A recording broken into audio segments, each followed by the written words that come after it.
big old pack at the front of this elite men's race, led at the moment.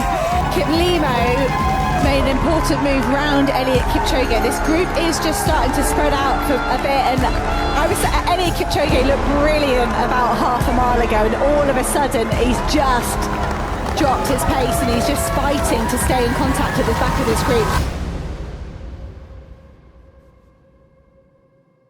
Hi guys, today I'm in London for the London Marathon and I'm absolutely over the moon. It looks to be an absolutely stacked race. You can hear the crowd in the background. Well, I don't know if you caught that. They're all cheering. I think they're announcing the lead women now who are about to set off in a couple of minutes' time. The atmosphere seems electric. There's so many people around and this proves to be probably one of the most exciting London marathons in recent history. Head in the field, first of all, we have Sebastian Sorway, who has a 2:02:05 PB. He was the fastest marathoner last year, and he is definitely one of the favourites for the race. He's going to be someone who's going to be very tough to beat. We also have Alexander Mutiso, a 2:03:11 PB. He was last year's London Marathon winner, and he's coming back to see if he can hold the crown. I think it's fair to say that this year the London Marathon is going to be even harder for him to win, with the likes of Sorway. We have Jacob Kiplimo as well. He's a London Marathon debutant, and he's coming fresh off a Barcelona half marathon world record where he ran 56 minutes 42 seconds. So he's definitely not going to make it easy for the previous two runners. But let's not also forget the GOAT, Eliud Kipchoge, the first man to run under 2 hours at the Ineos Sub-2 project. Although not officially recognised as a marathon world record, he does actually also hold the official marathon world record of 2 hours 1 minute. A lot of people have said that Eliud Kipchoge's finished, but as he's the GOAT, I personally think he's still got one more good one in him. And we've seen in London many times before and Berlin, he always delivers on the biggest stage. Two-time Olympic marathon champion, he's definitely one to watch. As well as those guys, there's 10 people who have got PBs of under 2 hours and 5 minutes in this race, and there's definitely could be many other people that could win this. So Tamarat Tola is going to be a very tough one to beat. He's the Olympic champion from Paris. He's shown that he can deliver on the bigger stage. There's no bigger stage in the Olympics. As well as Eliud Kipchoge, who has won the previous two Olympic marathons before that. This will be a big race for him. Can he win on London on a flat course with pacemakers? Who knows? But the fact that he's shown that he can handle the pressure in Paris, that definitely puts him as one of the favourites in my book. For the Brits, unfortunately, Emile Carrès, who was third place at London last year and fourth place in the Paris Olympics, won't be competing anymore. He was the fastest Brit on the start list with a 2:06 PB, but fingers crossed, we're still going to get a great race on our hands. And leading the field now, we now have Mohamed, a 2:07:05 PB. He was chasing hard behind Emile Carrès last year at London Marathon. He managed to get his Paris Olympic selection at this race where he had to run under the Olympic qualifying time of 2:08. He handled the pressure excellently, and he's going to be one of the favourites to win the British National Marathon Championships and hopefully target a World Marathon qualifying time so he can compete at the World Champs later this year. We also have 2:08:02 marathon runner Phil Sessman. He's definitely going to be one to watch. Phil has shown that he can deliver time and time again. Against all odds last year at Seville, he managed to get the Olympic. Well, I say against all odds, it wasn't against all odds. That's unfair to him. He managed to deliver the Olympic qualifying time. He got it by 3 seconds, I think it was. When he managed to qualify for Paris Olympics. He's been chipping away at his PB steadily. He's now a low 2:08 marathon man, and I think we could potentially see on a great day a high 2:06, 2:07, something like that. So Phil is definitely going to be in the mix. Behind those two, we have Wayne Gabriel-Selassie and Johnny Mellor, both really quick guys, sub 2:10 marathon PBs. Jack Smith as well, he's definitely one of my favourites for the top Brit. He's come back from Red S. I did a podcast with him not too long ago, which you can listen to back on my YouTube and one of the other videos, or on Spotify you can download. He's one of the only elite athletes ever to come back from Red S and to compete at a professional level again. I'm hoping that he can deliver a great race. A 2:11 PB when he wasn't even training for the marathon a few years ago shows that he's naturally built for this distance, and I think what we're going to see from him today after a consistent build-up is going to be a very special performance. I also want to give a huge shout out to Logan Smith.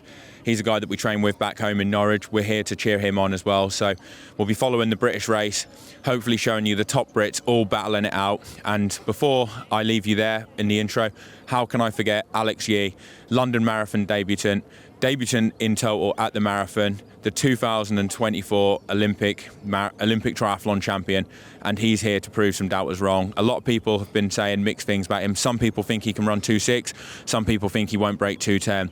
One thing's for sure, he'll definitely have given it his all in the build up to this race. I've followed some of his videos on YouTube where you can see what he's been doing. It looks like he's taken this really seriously, and I think Alex Yee is going to be at the mix in the front of the Brits, and who knows, maybe a potential marathon career in the future. Everybody.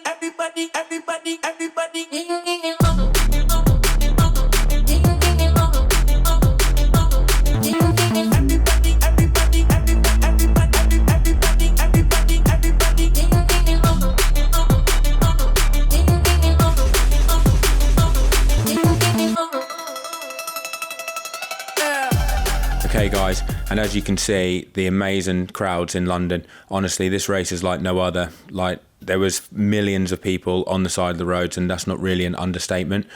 And as you can see, when we joined the elite race at 9 minutes in a sec, that there's a small select group of the East African runners with 2 European athletes in there.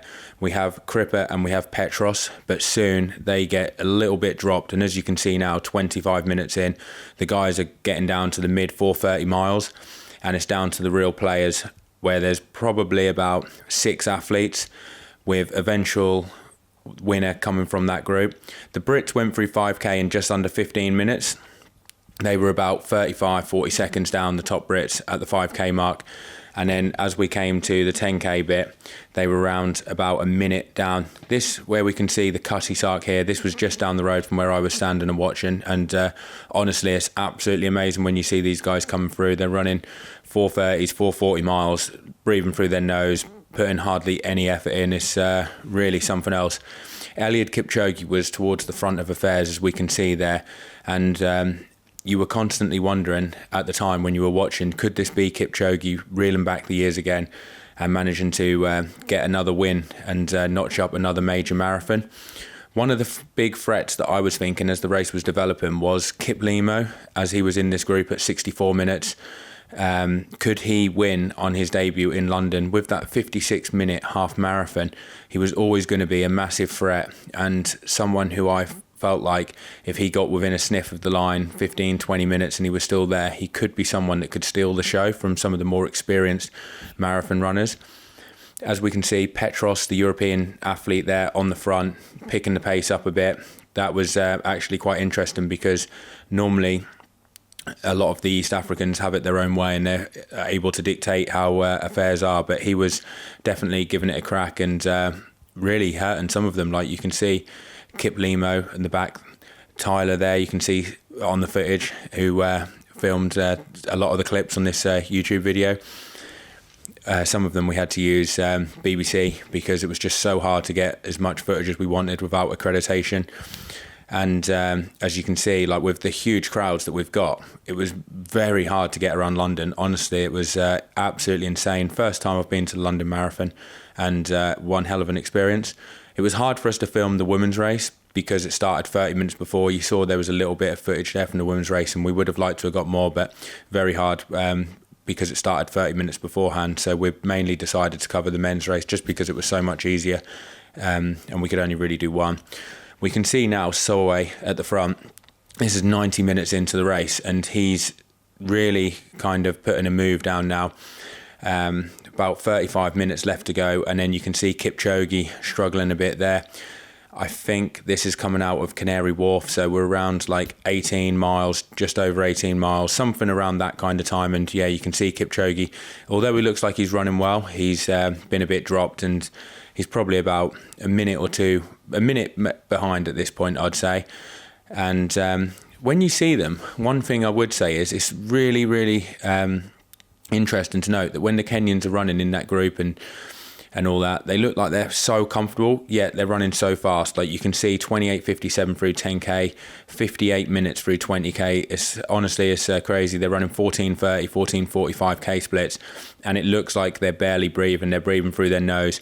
When you see the Brits and some of the other guys, they're on the limit when they're going through Canary Wharf. Like, they've got 30 to 40 minutes left as well, and they're hanging on. They're literally, you know, it's quite exciting and very motivational to see in person, because these are some of the top domestic runners and they're really on the limit. Like, you saw Phil Sessman and Alex Yee and everyone, and they're kind of like, really kind of like starting to grit their teeth. But like, as we can see here, Solway just looks unbelievable, and Asefa in the women's race, 60-second lead, looking absolutely incredible. And she also sets a world record for a women's only world record, so without male pacemakers or running with male athletes in the field.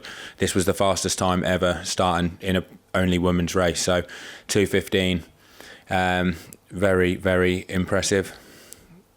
Paula Radcliffe also, I think, ran 2:15 on this course, but she did have male pacemakers helping her. How much of a benefit that makes is anyone's guess. I mean, I personally think it depends how long they stay in the race for, regardless of whether they're a male or a female. If they can run the pace to help you, then it doesn't really matter what sex they are. But I guess it's a different kind of world record, and fair play to her. The conditions here, we're actually getting pretty warm now. It was about 20 degrees, but it felt a little bit humid. So a lot of the times from like the Brits were a lot slower than what they hoped for. But for Solway to run a 2:02 on the day in these conditions was actually pretty incredible, looking at how much some of the guys that I know dropped off the pace. And as we're coming into the last 5K, with regards to the Brits, Alex Yee was working his way through the field and was looking like if he had a strong finish, he could get top 3 at this point in the British, out of the Brits. It looked like first place was Mohammed. He had it kind of in the bag, and then it was between Wayne Gebrselassie, Alex Yee, Phil Sessman coming into the last 5K, and Jake Smith. Any one of those could have got second and third. It all just depended on who finished strong. The top guys were obviously quite a bit down the road. I mean, the winner was like 8 or 9 minutes ahead of Alex Yee, which is pretty incredible when you think and you see what Alex Yee does in the triathlon world, where he runs away from people. He's hitting from 27-minute 10Ks and standard 10Ks, and obviously a 2:11 on debut is amazing, especially in these conditions. But for someone to put 2 minutes into him every 10K is insane. And here's Kip Limo, second place on debut, about a minute behind, 2:03. If he did this on a fast course like a Valencia or a Seville, I think personally we'd be looking at a 2:01, 2 hour something. Same with Solway, like 2 hours, 2:01, something like that on a Valencia or Seville. Potentially, who knows, if they have really good legs, really good day, can get some pacemakers to stay in for 25, 30K, could we potentially be seeing the first sub 2 hours from those guys in a legit marathon? Sprint finish here for third place, not what you want to be doing at the end of a marathon. Like, I can only imagine the pain those guys are in after having done loads of Ironmans. I've never been in a battle like that, right to the line. I got to admit, it would be pretty exciting, especially with the crowds that were out in London really egging them on. I bet they loved that, and I honestly think that would be a crazy, crazy way to finish a marathon. But that would be exciting. That would be what gets you motivated in the morning to get out the door if you lost one of those sprint finishers. The GOAT there, Kipchoge, coming through, 2:05. In his 40s now, and he was close to getting the fastest marathon time over 40. It's actually held by Kenenisa Bekele, who these two have had a massive rivalry with, stretching back 15, 20 years, running from when they used to run 5Ks against each other on the track, cross countries, and still battling it out. First Brit here, 2:08.41 on the clock at the moment. Mohammed, really, really good performance. Like, it's got to be worth a 2:06 really in good conditions. When I say good conditions, obviously if you weren't there and you're looking at it, you're thinking, well, it looks sunny, it looks nice. What was wrong with it? It was just a bit hot and humid. And I think when you're racing on the limit and you're pushing your body to the max, you want it to be about 8 degrees, 10 degrees, and not 20 degrees. So it just got out a little bit too hot. And you can see that from a lot of people's splits. They really started to die in the last half. And I know you can say that can be from people pacing it like badly, but when it's consistently everyone struggling like that, it just shows you that the conditions weren't really favourable. But Alex Yee there, 2:11, definitely showing that triathletes can run and doing himself justice on debut. And look at that there, like, that's a 2:11, and he's like on his knees, like absolutely conked. We saw the winner come across the line, and he was like ready to go out for lunch, I think, and have a beer. He looked like he was in his element. Jake Smith there, coming in just less than a minute later, 2:11 something, less than a minute off his personal best. And considering what he's been through over the last few years, it was great to see Jake doing really well. And if you want to hear more from Jake and how he was feeling in the build-up, check out the podcast, what I did on my YouTube channel, where I spoke to Jake and we had a little chat on everything. He's a very, very motivational guy, and wish him the best going forwards, because he's got a great story and I think he will have an awesome career in the future. It's just the start for him. Kip Limo also, it's just the start from, and I personally think that that will be the guy that breaks the 2 hours in the marathon for the first time in a legal conditioned race, not like a sub-2 where it was set up for Kipchoge and was an illegal, not World Athletics accepted race. Anyway, guys, I hope you liked the video. It was quite hard to actually get our own footage and put it in there, just because getting around London and getting the footage was very tough, so we tried to just commentate on some of the BBC footage. Anyway, I hope you found it good, and if you'd like to see more of these kind of videos, just let us know, because we're always keen to do new videos and get stuff up there. And hope your training goes well, and if you're inspired by the London Marathon, it'll be great to see you on the start line next year. If not, come and do an Ironman, and you can do a marathon. You get more value for your money with the swim and the bike. Yeah. How did your race go, Lee? Not too good, Tyler.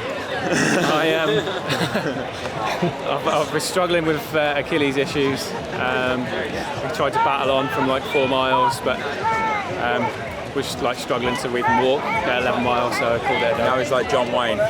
John Wayne walks better than me today. Yeah, I think your boyfriend went a bit too hard on you last night.